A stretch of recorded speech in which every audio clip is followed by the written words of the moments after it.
कराची में कब, कहां, कितनी बारिश हुई, महकमा मौसमियात ने सब बता दिया। मौसम का हाल बताने वाले इदारे ने कराची में बुध की सुबह 11 से रात 8 बजे तक बारिश के आदादो शुमार जारी कर दिए, जिसके मुताबिक सबसे ज्यादा बारिश गुलशन हदीद में 68 मिलीमीटर रिकॉर्ड हुई।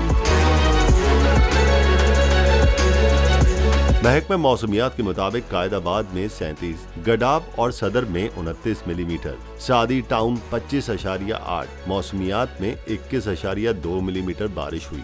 महकमा मौसमियात के मुताबिक कराची में जिन्ना टर्मिनल पर 18.4, कोरंगी में 17, ओल्ड टर्मिनल पर 14.9, नाजमाबाद में 10 मिलीमीटर बारिश रिकॉर्ड की गई।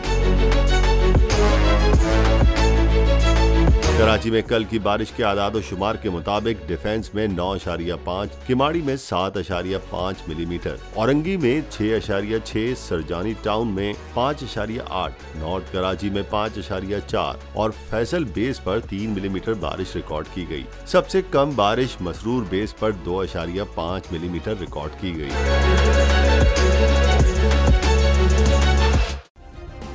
सब्सक्राइब करें और बेल दबाएं ताकि कोई खबर रह न जाए।